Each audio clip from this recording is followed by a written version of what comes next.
bem importante, está na Palavra de Deus, e nós vamos colocar alguns slides ali também para você poder acompanhar um pouquinho melhor. Mas eu quero falar nessa noite sobre resgatar, né? Resgatar valores. E quando a gente fala de valores, a gente está falando de coisas boas, né? Valores são valores, né? Não existe nenhum louco, nenhum doido que pegue e jogue dinheiro, por exemplo, fora, porque são valores. Então nós queremos falar hoje sobre valores, e nós queremos usar dois textos da Palavra de Deus para você, se você quiser anotar, que você pode fazer também, né? Você pode anotar os textos, mas nós queremos então falar sobre resgatar valores, uma urgência que não pode ficar para amanhã, tá? Então é sobre isso que nós queremos falar. Pode pôr lá, filho, por favor. Aí você já visualiza ali o tema, né, da pregação. E ele vai colocar também os versículos ali, se você não achou na Bíblia aí, mas eu quero ler aqui para vocês também, tá? Então vamos ler primeiramente 2 Reis, capítulo número 6, do versículo número 1 até o versículo número 7, tá? Vamos ler 7 versículos desse texto e depois nós vamos ler lá no Novo Testamento também, tá? A palavra de Deus diz assim, em 2 Reis, capítulo 6, versículo 1 em diante: E disseram os filhos dos profetas a Eliseu: Eis que o lugar em que habitamos diante da tua face nos é estreito. Vamos, pois, até ao Jordão, e tomemos de lá cada um de nós uma viga, e façamos-nos ali um lugar para habitar ali. E disse ele: Ide. E disse um: Serve-te de ires com os teus servos. E disse: Eu irei. E foi com eles, e chegando eles ao Jordão, cortaram madeira. E sucedeu que, derribando um deles uma viga, o ferro caiu na água, e clamou e disse: Ai, meu senhor, porque era emprestado. E disse o homem de Deus: Onde caiu? E mostrando-lhe ele o lugar, cortou um pau e lançou ali, e fez nadar no ferro.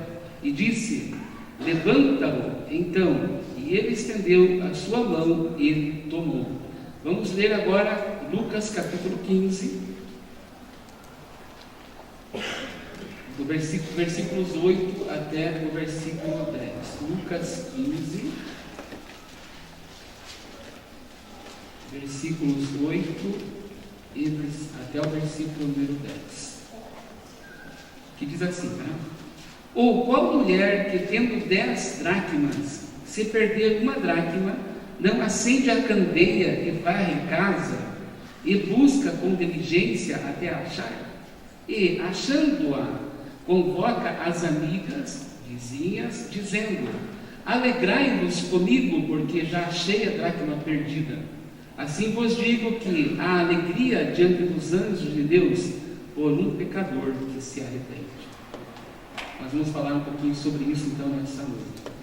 Aqui nesses dois textos, tanto o texto do Velho Testamento quanto o texto do Novo Nascimento, ele está falando de duas pessoas que acabaram perdendo alguma coisa, né? Perderam. No Velho Testamento fala que eles perderam o machado, estavam fazendo uma construção, perderam o machado, o ferro do machado. E nesse Novo Testamento aqui do Evangelho de Lucas, está falando que uma mulher perdeu uma das suas moedas, das 10 que ela tinha, então ela também perdeu, né? Então está falando de duas coisas que se perderam, mas as coisas não ficaram perdidas, porque tanto o homem que perdeu o machado lá na água foi encontrado, e tanto a mulher que perdeu a moeda também foi encontrada. Então esses valores para eles não foram perdidos, porque eles acharam. Se perdeu por um instante, mas depois eles recuperaram e acharam novamente, né?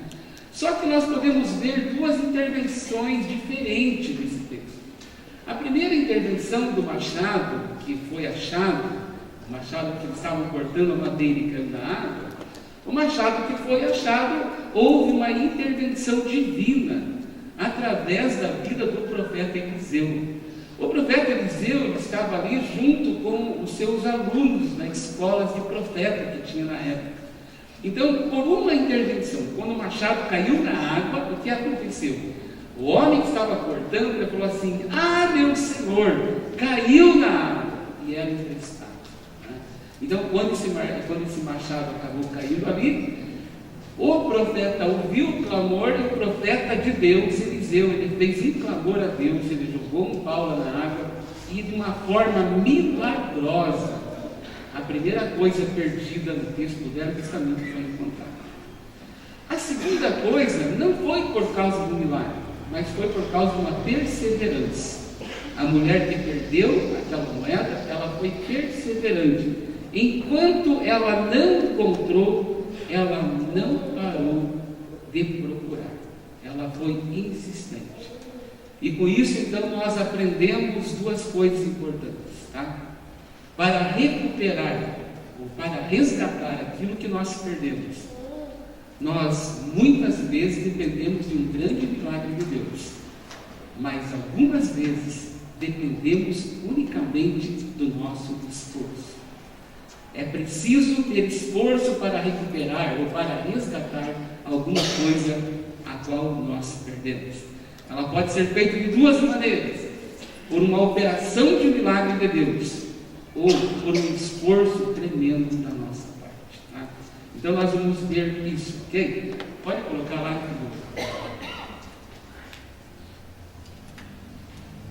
às vezes demora um pouquinho, tá? Então não se preocupe com a demora. Tá? Nós vamos chamar, então, esse machado, essa ferramenta que foi perdida, nós vamos chamar como uma ferramenta espiritual. Tá? Então o machado nós vamos chamar de ferramenta espiritual. E a moeda, nós vamos chamar de valor espiritual. Ok? Então, diga comigo. O machado perdido é uma ferramenta espiritual. E a moeda perdida é um valor espiritual. Ok? Nós vamos trabalhar nesse tema. Resgatar valores, urgência que não pode ficar para amanhã. Os valores que nós perdemos não pode ficar para amanhã. A tendência do ser humano é ser procrastinador, é procrastinar, deixar para amanhã as coisas, né? Principalmente os homens gostam muito de deixar para amanhã, né? Às vezes a esposa fala assim: oi amor, a torneira da cozinha ou a torneira do tanque está pingando. O que o marido fala? Amanhã eu arrumo, né? Só que o amanhã são 365 dias ao ano, às vezes, e a torneira fica pingando, né? E às vezes o marido está arrumando. A mulher já não procrastina tanto, a mulher já costuma fazer com mais rapidez, tá ok? Não estou generalizando aqui, mas a tendência dos homens geralmente é assim, tá? Então, chamando o machado de ferramenta espiritual, vamos ver quais os valores que nós precisamos e vamos aprender nessa noite. Pode pôr o próximo? Outro. Vamos chamar então o machado de ferramenta espiritual. Pode pôr lá? Aí está o menino cortando lá a lenha, né? Tem um machadinho na sua mão. E vamos ver então o que são essas ferramentas espirituais. O que são ferramentas espirituais para nós como igreja? Que tipo de ferramentas Deus coloca na mão da igreja? Que tipo de ferramentas que o Senhor coloca nas mãos do povo de Deus para que nós possamos trabalhar de uma maneira sábia, de uma maneira inteligente, de uma maneira a qual nós não tenhamos a perder os valores que o Senhor tem colocado. Pode para o próximo.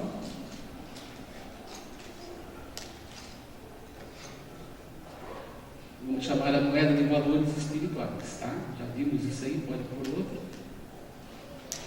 Primeira ferramenta espiritual que temos dentro da igreja é a comunhão.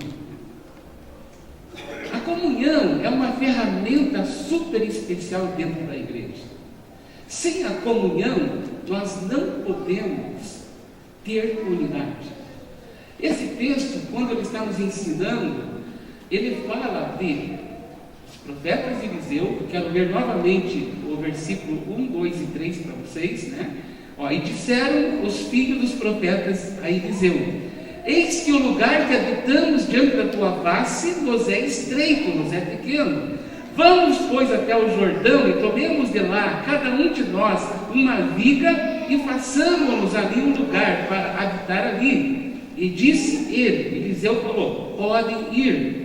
Mas o propósito dos profetas, da escola de profetas, dos alunos ali, era também que Eliseu fosse junto. Eles não queriam ir sozinhos. Eles precisavam que Eliseu fosse junto com eles. Então o que eles pediram? Ok, Eliseu, nós vamos, mas também nós precisamos que você vá junto. Por quê? Porque eles tinham um tempo de comunhão com Eliseu.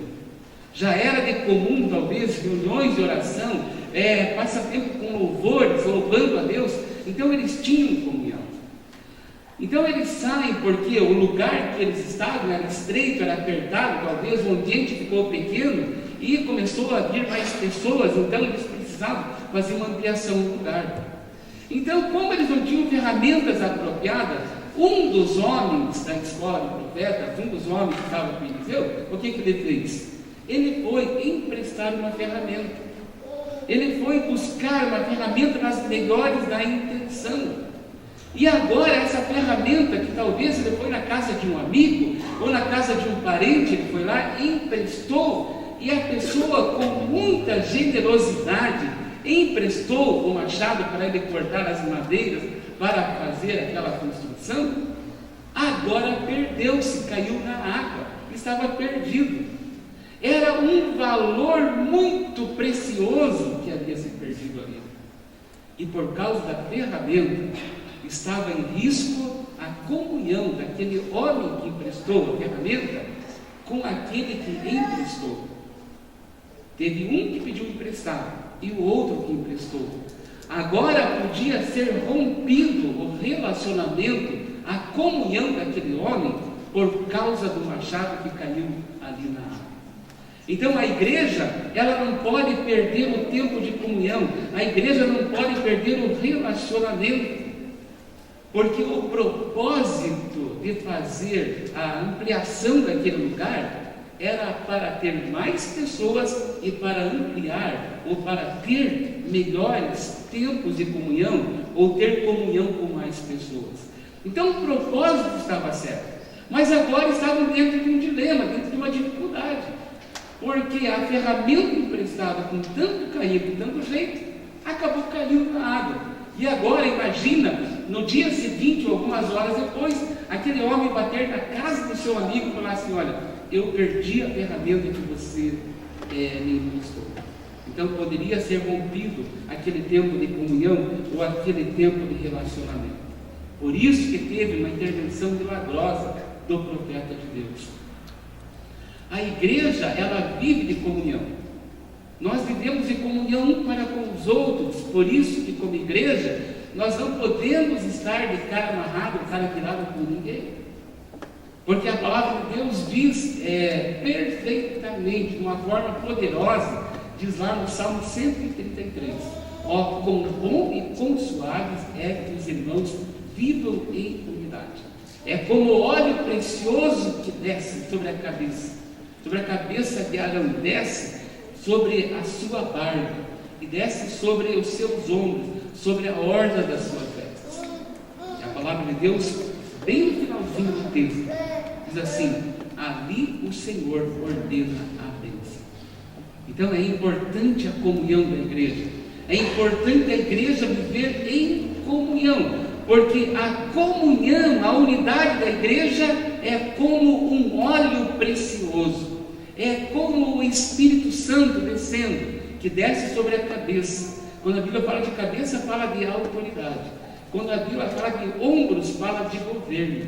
Quando a Bíblia fala de barba, ali, dentro desse texto, está falando de maturidade. Então, só pode ter comunhão com uma pessoa que tem maturidade. Porque uma pessoa madura, ela não olha para os defeitos da pessoa a qual ela precisa ter comunhão.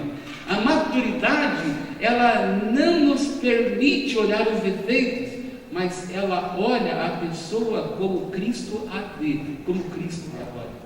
Então, a primeira ferramenta que nós aprendemos nesse texto, o primeiro valor a ser resgatado é a comunhão. A igreja precisa ter comunhão. Quão bom e quão suave é que os irmãos vivam em unidade e tenham perfeita comunhão. A segunda ferramenta espiritual que nos mostra esse texto é o serviço. Por que do serviço?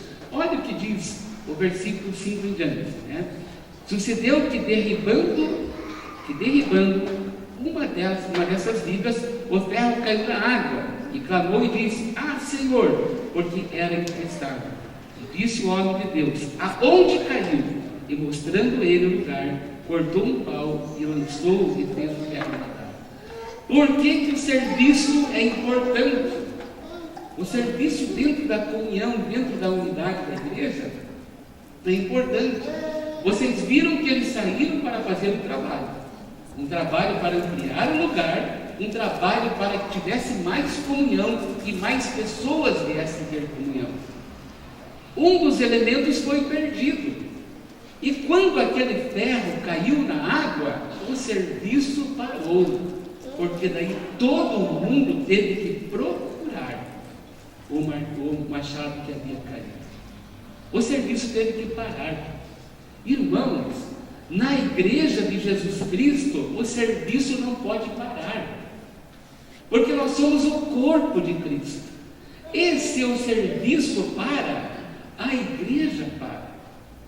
Naquele momento em que aquele ferro caiu na água, todo mundo teve que parar, porque eles estavam dependendo do corte, da madeira, de cortar as árvores, de cortar a madeira, para dar continuidade e levantar a construção para que a comunhão chegasse. E se a igreja não trabalhar, se a igreja não tiver serviço, se a igreja não fizer a sua parte no reino de Deus, então a obra de Deus, ela fica para trás. Então eles tiveram que sair procurando, e correram e foram atrás para que o serviço não parasse. E às vezes, no reino de Deus, o que o inimigo faz é justamente tentar parar você. Ele tenta nos parar. E às vezes nós não entendemos como ele nos para. Mas cada vez, amado, que você fala assim: eu estou disposto a arregaçar as minhas mangas e trabalhar no reino de Deus. A partir do momento que você toma uma posição, o inferno ele vem contra você para fazer você parar, para você parar o teu serviço, para que você não vá em frente. Então, uma das coisas que nós precisamos resgatar é o serviço na igreja. É você se dispor em trabalhar e fazer estabelecer o reino de Deus. Porque se o serviço para, a construção para. Se o serviço para, não tem como ir em frente, não tem como construir, não tem como trabalhar. Então esse é o segundo valor desse texto que nos ensina a palavra de Deus. São ferramentas da igreja, ferramentas espirituais, a comunhão e o serviço. Uma outra ferramenta espiritual da igreja também é o culto. Por que o culto é importante? O culto não é uma mera reunião onde nós vamos aqui para se sociabilizar. O culto é para prestar culto a Deus. Por isso que você nunca pode vir para a igreja com o pensamento seguinte: eu vou lá na igreja fazer a minha obrigação, e você se tornar um crente praticante. É um serviço ou é uma ferramenta espiritual. O culto, esse momento de comunhão, esse momento de unidade aqui da igreja, é um tempo imperdível. É um tempo em que nós não podemos perder de maneira nenhuma. É um tempo em que, quando estamos aqui, devemos prestar culto a Ele e prestar culto ao Senhor. Eu não posso vir à igreja somente para ver meu amigo. ou somente porque eu tenho uma escala a cumprir, eu preciso cumprir a escala do meu serviço que estou escalado. Não. Nós vamos aqui para cultuar a Deus. E essa é uma ferramenta espiritual fortíssima, porque é na comunhão dos santos que o Senhor ordena a bênção. É na comunhão dos santos que o Senhor nos dá maturidade. É na comunhão dos santos que nós o adoramos. É na comunhão dos santos em que nós aprendemos a palavra de Deus. É na comunhão dos santos, aqui na igreja, é no culto em que nós aprendemos a andar caminhos verdadeiros. É nesse tempo de comunhão que nós aprendemos a amar ao próximo. É nesse tempo de comunhão do culto em que nós aprendemos a amar a Deus. É nesse tempo de comunhão de culto que nós aprendemos a amar a palavra de Deus. Então o culto, ele é um valor que precisa ser resgatado. E hoje nós estamos trocando, muita gente está trocando o culto por tantas outras coisas, né? Por uma noite de frio, por uma noite de chuva, por alguma coisa outra qualquer, nós trocamos o culto, a qual devíamos prestar ao Senhor. Aliás, como sempre a Ju fala aqui, né, para vocês, nós vivemos em estado de culto, precisamos viver em estado de culto o tempo todo, porque nós somos a igreja de Cristo. E quando se fala da igreja, nós entendemos que a igreja, ela precisa estar em estado de culto o tempo todo, porque amanhã é segunda-feira, e eu preciso estar em estado de culto lá na minha empresa, onde eu vou trabalhar, porque ali eu vou estar representando o reino de Deus, ali eu vou estar estabelecendo o reino do Pai Celestial. Então o culto é um valor que nós precisamos resgatar, é um valor que nós precisamos aprender.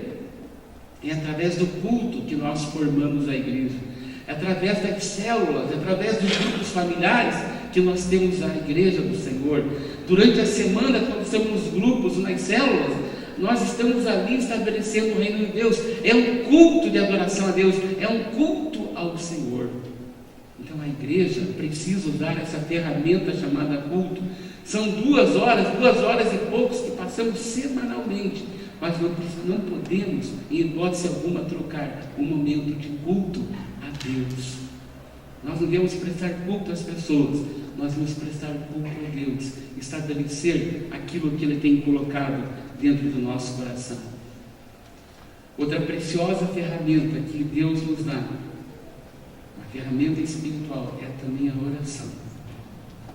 Por que a oração é uma ferramenta espiritual? Porque a oração, ela é a chave que liga todas as coisas. É pela oração que eu ligo e desligo. É pela oração que eu uno e deslumo. É pela oração que eu fecho e eu abro as portas. É pela oração que as nossas petições são respondidas. É pela oração que a nossa família é mudada. É pela oração que a nossa mentalidade é mudada. É pela oração que as coisas são transformadas. É pela oração que nós conquistamos. É pela oração que nós derrubamos barreiras. É pela oração que nós quebramos as fortalezas. É pela oração que nós temos respostas que nós precisamos. Então a oração na igreja, ela é uma ferramenta espiritual muito forte. E a igreja não pode perder o valor de orar.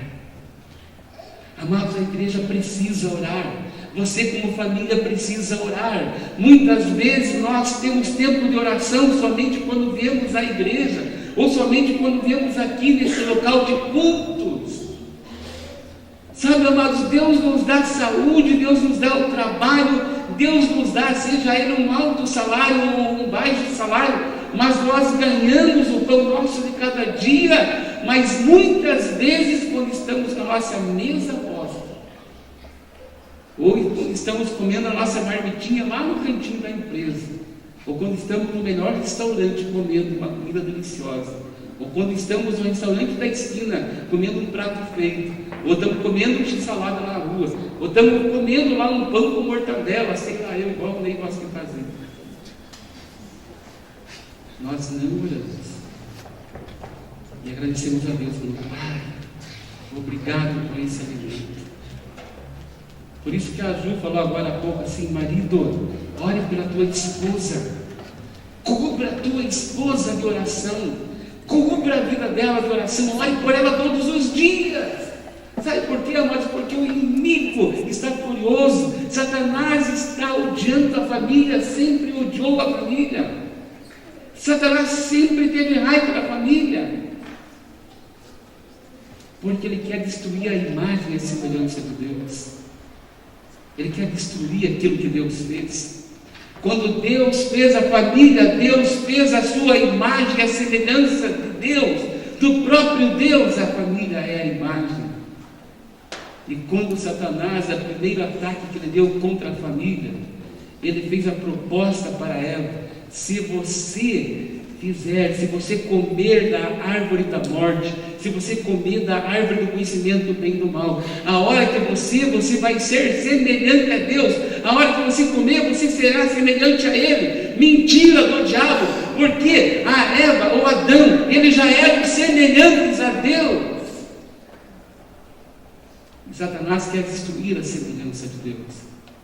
É por isso que o homem de Deus ora pela sua esposa e abençoa a sua esposa, porque existem projetos no nosso país, projetos na nossa nação para destruir a família, para derrubar a família.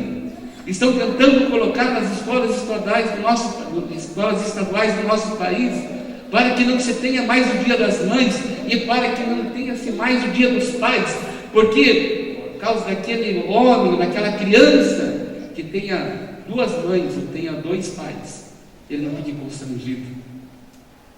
Então estão tentando cuidar ou colocar a ideia do cuidador da criança. Isso é destruir a família. É destruir as famílias.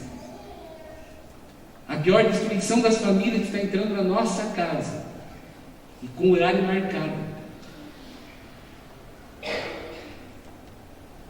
Você gostaria que alguém com horário marcado fosse destruir a sua família? Quem gostaria disso? Alguém com horário marcado, chegar lá: ó, Alan, eu vou marcar um horário na sua casa lá e vou destruir a tua casa e a tua família. Você aceitaria isso? Mas está acontecendo. A novela das 6, a novela das 8, a novela das 9, e parece que até tem das 11 agora, se não me engano. Horário marcado para destruir tua casa. Horário marcado para destruir a sua família. Onde uma mulher deixa do marido para viver com outra mulher.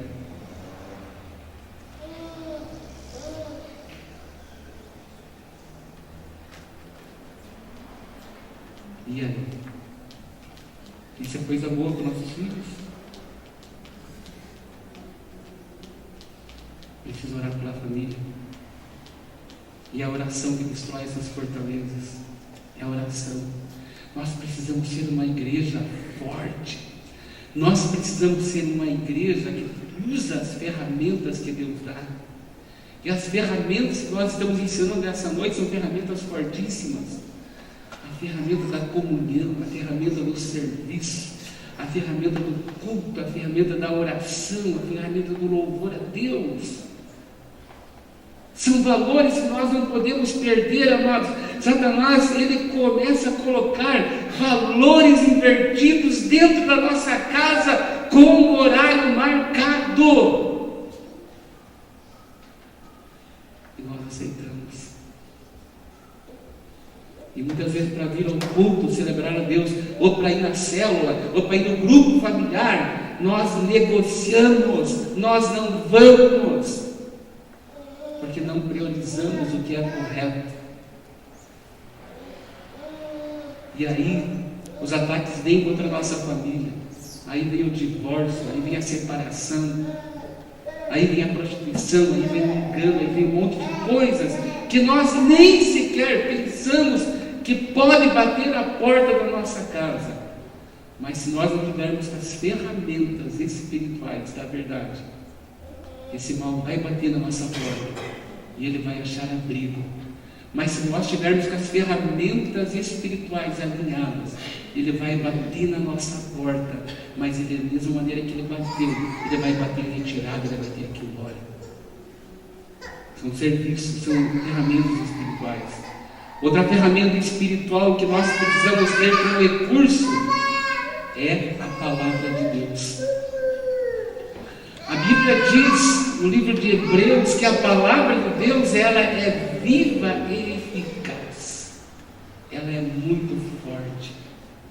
A palavra de Deus é vida e a palavra de Deus é viva. Então o poder da palavra é um poder transformador, ele transforma tudo. Não pense que vocês estão aqui hoje só porque vocês têm um pouco de amizade com o pastor, com a pastora da igreja, que nada. Não é nada disso. Você está aqui porque você tem uma esperança em Deus, você tem uma esperança de coisas melhores. E esperança melhor é pela palavra, é pelo poder da palavra de Deus. É a palavra que transforma, é a palavra que é a água, a palavra que é a pão, é a palavra que sustenta, é a palavra que direciona, é a palavra que muda o caminho, é a palavra que muda as circunstâncias da vida. É a palavra que nos alimenta constantemente, é o poder da palavra de Deus, é a lâmpada para os nossos pés e é a luz para os nossos caminhos, é ela que nos conduz a caminhos perfeitos. A palavra é viva, ela tem uma palavra a cada instante, ela tem uma meditação a cada instante, ela tem uma solução a cada momento da nossa vida. Por isso que a palavra de Deus fala claramente, ela é viva e ela é eficaz. A palavra de Deus é muito eficaz. Ela é eficaz na nossa vida quando nós queremos deixar de usar essa ferramenta. E ela fala que ela é mais penetrante que a espada de dois gumes. É mais penetrante. Ela divide medulas e ossos, ela divide os pensamentos, ela divide a alma e o espírito, e ela sabe até das intenções do coração. É uma ferramenta poderosa a palavra. Nós precisamos ler a palavra, amados, todos os dias, porque senão nós ficamos desnutridos. A palavra de Deus é um valor que nós precisamos resgatar da leitura bíblica diária na nossa casa, da leitura bíblica diária com a nossa família, da leitura bíblica diária pessoalmente. Não adianta nada você deixar a sua Bíblia aberta lá no Salmo 23 ou no Salmo 91 na sua casa. Besteira pura besteira. Está estragando aquela página do Salmo 23 e Salmo 91, qualquer outro salmo. Besteira, não serve para nada. A palavra tem que estar no nosso coração. Tem que estar vivo. Então essas são as ferramentas espirituais que nós podemos usar e que nós devemos usar. Agora eu quero falar um pouquinho de valores espirituais. E para isso nós vamos lá no Lucas, no capítulo 15 novamente. Vamos ler alguma coisa. Esses valores são ferramentas espirituais. Agora nós queremos falar um pouquinho dos valores espirituais. Que são valores espirituais para nós como igreja? Quando nós perdemos valores, nós não podemos só depender do milagre de Deus. Quando nós perdemos valores, nós temos que ser incessantes. Não podemos ter descanso enquanto nós o encontramos. E os valores que nós podemos encontrar, o primeiro valor espiritual é o testemunho. Olha só o que aconteceu. Quando aquela mulher perdeu ali a sua moedinha, conforme diz o número 8, versículo número 8, qual mulher que tendo 10 dracmas, 10 moedas, se perder uma dracma? Olha bem, ela tem 10, mas de repente ela foi lá, ela perdeu uma. E a primeira coisa que ela fez foi acender uma lamparina, acender a luz. Isso fala de testemunho. Acender a luz fala de testemunho. Por quê? Porque a igreja de Jesus Cristo, eu e você, nós precisamos ter a nossa luz acesa. É a nossa luz que tem que estar mantida acesa na comunidade onde nós estamos. Porque se as pessoas sabem que você é luz, se as pessoas sabem que você é cristão, eles esperam no mínimo um bom testemunho da nossa parte. Essa mulher, para poder achar a moeda perdida, para poder achar a moeda que ela perdeu, ela foi lá e ela pegou, acendeu a luz. Sou eu e você. É nosso testemunho que vai lá no meio das trevas da nossa vizinhança, que vai lá no meio das trevas da nossa família, que vai lá no meio das trevas da nossa faculdade, que vai lá no meio das trevas da nossa escola, que vai lá no meio das trevas das amigas, dos amigos que nós temos, e permanecer com a luz acesa. É o nosso testemunho, é o bom testemunho, é o aroma de Cristo. É as pessoas vendo-nos e elas veem assim: eu quero ser como aquela pessoa. O poder do testemunho, ele é um poder bem forte dentro dos valores espirituais. Outro valor espiritual fortíssimo é a perseverança. Olha o que diz no versículo número 9, no finalzinho do 8. Diz assim, eu vou ler todo o versículo 8. O qual a mulher, tendo 10 dracmas, perder uma, não acende uma candeia e varre a casa, e busca com diligência até achar. A perseverança da igreja é um valor espiritual tremendo. Não desista, não desista. Seja um crente fervoroso, seja um cristão que não para na metade do caminho, seja um cristão daquele que pegou a sua cruz e está andando e não vai olhar para trás. As circunstâncias são adversas, as lutas são difíceis, sabe? Muita coisa se levanta contra a gente, mas a palavra de Deus nos diz e nos tem uma promessa maravilhosa: ser fiel a mim até a morte, dar-te-ei a coroa da vida. São promessas de Deus. Não pare na metade do caminho, não seja enganado, não se deixe engodar pelo maligno. Não podemos parar no projeto que Deus começou. Tem que ser perseverante, porque você encontrou, você foi encontrado. Nós fomos encontrados pelo maior tesouro, pelo maior bem precioso, que é a salvação em Cristo Jesus. Nós somos salvos e nós não podemos parar na metade do caminho, porque temos um bem precioso dentro de nós, Cristo Jesus. Então precisamos ser perseverantes na fé, na oração, no batismo, na igreja, no grupo familiar, na oração, na unidade. Perseverança. Não seja daquele que volta para trás, não seja daquele que desiste, não seja daquele que para na metade do caminho e fica reclamando: eu não tenho mais força. A Bíblia diz, o apóstolo Paulo dizia: eu posso todas as coisas naquele que me fortalece. Nós estamos cheios de promessa. O choro pode durar a noite toda, mas a alegria, ela vem pelo amanhecer. As misericórdias do Senhor se renovam a cada manhã, elas estão conosco a cada dia. O amanhã não pertence a mim, não pertence a você, não pertence a nós. Então é hora de ser perseverante, é hora de não desistir, é hora de seguir em frente, fazer como aquela mulher. Ela perdeu um valor precioso, ela tinha mais 9, mas ela sentiu falta de uma, porque fazia parte da sua herança. Não perca seus filhos para o diabo, não perca sua esposa para o maligno, não perca o teu marido para Satanás, não perca a tua família, não perca a comunhão, não perca a unidade, não perca a oração, não perca a meditação da palavra. Seja perseverante. Amados, muitas vezes é chato ler a Bíblia, dá sono, dá canseira, dá enfado, mas persevere, porque quem vai falar por você é o Espírito Santo. Tem que ser perseverante, não desistir por nada. Aquele que começou uma boa obra em nós, Ele vai completar essa obra. Não tem como não terminar. Ele vai fazer um grande êxito. Outro valor espiritual é o perdão. Olha o que a Bíblia diz no versículo 8. Aliás, desculpa, no versículo 8 mesmo. Ela acende a cadeia e varre a casa.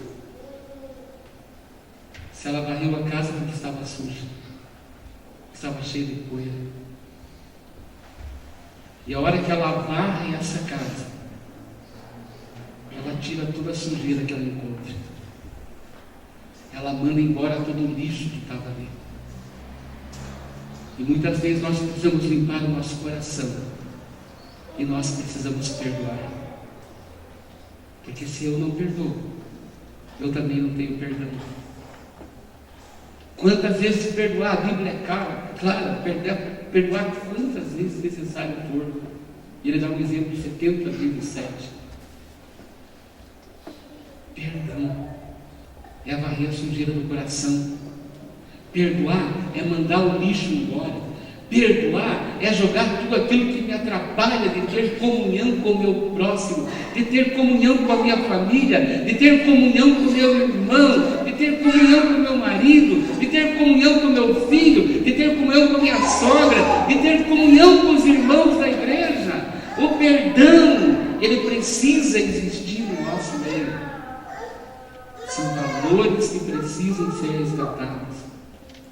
Amado irmão, amada irmã, não feche seu coração para perdoar. Abra seu coração e perdoe, porque o perdão é de Deus. Foi por causa do perdão que eu estou aqui, é por causa do perdão que nós estamos aqui nessa noite, porque Ele nos perdoou da nossa vã maneira de viver. Vivíamos sem rumo, vivíamos sem sentido de vida.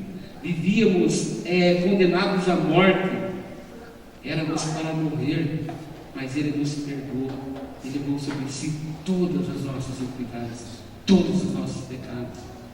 São valores que têm que ser resgatados, onde a sociedade hoje não está nem aí com o perdão, a sociedade não está nem aí em perseverar no casamento, a sociedade não está nem aí em perseverar no membro fiel de uma igreja e trabalhando no serviço do reino.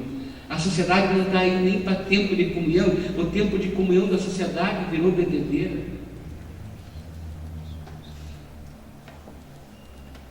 Mas a igreja precisa resgatar esses valores. A igreja precisa valorizar o que já está dentro dela. E o último valor espiritual que diz esse texto é que depois que aquela mulher achou a moedinha, olha o que diz o versículo número 9: e achando-a, convoca as amigas e vizinhas, dizendo: alegrai-vos comigo, porque já achei a dracma perdida. A alegria só pode ser em Jesus. E só pode ter quando temos os valores do reino alinhados. Todos os valores, sem exceção. Porque depois que essa mulher achou a moeda, depois que ela conseguiu pegar a moeda, olha o que ela fez. Ela chamou todas as suas amigas, e chamou as suas colegas e os vizinhos e as vizinhas. Ela falou bem assim: olha, agora eu tenho motivo para me alegrar, porque eu tinha perdido um valor, mas eu resgatei o valor que estava perdido. Nós como igreja podemos resgatar muita coisa. Eu não sei o que você precisa resgatar. Talvez a comunhão, talvez a alegria, talvez o perdão, talvez o serviço, talvez a oração, talvez a meditação da palavra. O que você precisa resgatar? É só você que sabe. E hoje é dia de resgatar. Hoje é dia de você resgatar. Você pode orar e pedir: Deus, me ajuda a resgatar esses valores. E o texto termina dizendo bem assim: assim eu vos digo que há alegria diante dos anjos de Deus por um pecador que se arrepende. Um dia, alguns anos atrás, ou alguns meses atrás, ou alguns dias atrás, você arrependeu-se dos seus pecados. Sabe o que aconteceu? Houve uma grande alegria no céu. Essa alegria no céu tem que permanecer com todo o depósito que Deus já colocou no seu coração. Resgatar valores, algo importante que não pode deixar para amanhã. Precisa resgatar a oração? Então, quando que você vai orar? Amanhã cedo? Não, você vai orar hoje. Precisa resgatar o valor de ler a palavra de Deus. Você vai deixar para ler amanhã ou depois, ou quando comprar uma Bíblia nova? Não, você vai ler a Bíblia hoje. Você precisa perdoar. Quando encontrar aquela pessoa, peço perdão. Não, pega teu celular, pega teu telefone e liga para a pessoa, pede perdão e conserta hoje. Precisa se dispor para o serviço do reino de Deus. Eu estou parado, mas quem sabe daqui a um mês eu vou começar a trabalhar. Não! Vem e fala assim: eu vou trabalhar hoje, a partir de hoje que eu vou fazer. Não deixa para amanhã. A Bíblia diz: basta cada dia o seu mal. O amanhã não pertence a nós. Não deixe para amanhã. Faça agora. Faça agora. Isso é posicionamento. Isso é resgatar valores que foram perdidos. Eu tenho uma novidade para dizer para você. Deus não pode resgatar por você. É só você que pode resgatar esse valor. Porque depende do nosso posicionamento. Eu me posiciono e digo sim. Eu me posiciono e falo: vai ser assim. E vai ser assim. E Deus fala: amém. Porque é dessa maneira.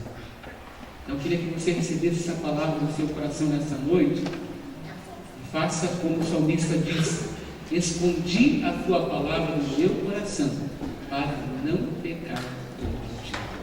Amém? Que Deus abençoe sua vida de maneira poderosa, mas que essa palavra fique firme no seu coração.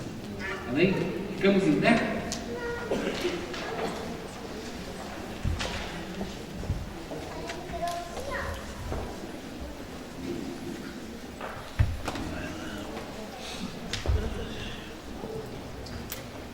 Cada um sabe o que precisa resgatar, né? Glória a Deus e fala: Senhor, me ajuda nessa empreitada, me ajuda nessa batalha, ok? Estou só reforçando: quarta-feira precisamos estar aqui, tá? Quarta-feira, reunião com todos os membros da igreja. Só falou que tem um lanche bem especial lá, se você quiser já fazer um lanche para chegar em casa, deixar na caminha gostosa, confortável, né? Então faça isso. Vamos orar, vamos agradecer ao Pai. Deus abençoe você pela sua coragem, né, de sair do frio hoje. Mas o Senhor falou com você, né? Falou comigo e vai falar cada dia mais. Né? Deus te abençoe. Estenda suas mãos na direção da sua casa e vamos orar ao Senhor. Tá? Pai querido, muito obrigado, Senhor, pela tua presença aqui em nosso meio nessa noite. Sabemos, ó Deus, que tu és um Senhor forte, um Deus que cuida de nós. Um Senhor que está atento a tudo que nós precisamos e tudo que nós queremos, Pai Santo.